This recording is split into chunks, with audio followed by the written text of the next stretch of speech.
Прекрасна вила позната како замокот или дворецот на Јосип Броз Тито е продадена за дури $50 милиони.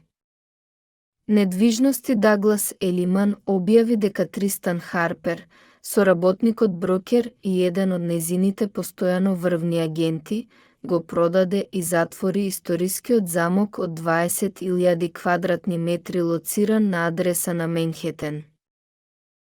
Агенцијата објави дека ја продаде вилата во Њујорк, резиденција на поранешната југословенска мисија во Обединетите нации, на престижната Петта авенија на Менхетен, за целосната барана цена од $50 милиони во готово.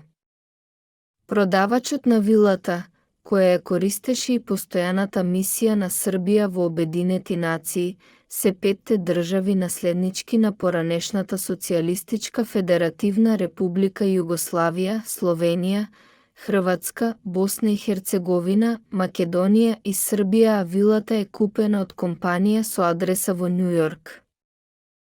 Новиот сопственик, што туку купи значаен дел од историјата на Њујорк, соопштил Тристан Харпер, агентот на Даглас Елиман, кој го затвори договорот.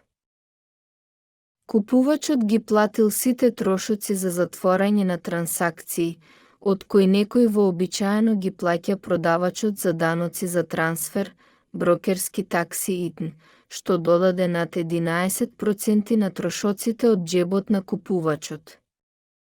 Оваа палата е вила широка 30 метри, дизајнирана во 1903 година од архитектите Ворен и Ветмор од познатата станица Гранд Централ на Менхетен. Во 1969 година тој беше прогласен за индивидуално обележје на Њујорк, поради импресивната чистота на стилот изведена со таква убавина и авторитет. Резиденцијата во стилот на Биакс Артс има 32 големи соби и 12 бањи распоредени на 9 нивоа директно од Централ парк. Спектакуларни погледи од 10 соби свртени кон паркот вклучуваат некои од најпознатите градби во Мидтаун и Вест Сајд, стари и нови. За време на студената војна, наводно имало тајна соба на врвот на зградата која никој не можел да ја прислушува, а имало непробојни прозорци свртени кон Петтата авенија.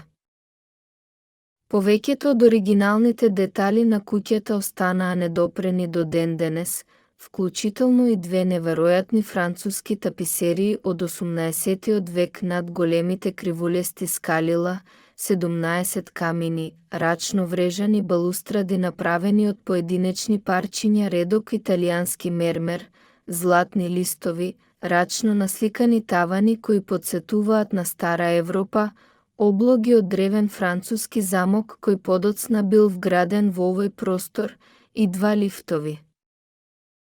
Има и украсен светларник над двокатната главна сала со тавани од 34 метри. Откако Југославија се распадна во граѓанска војна во 1920 година, имотот беше наследен од владите на 5 држави наследници.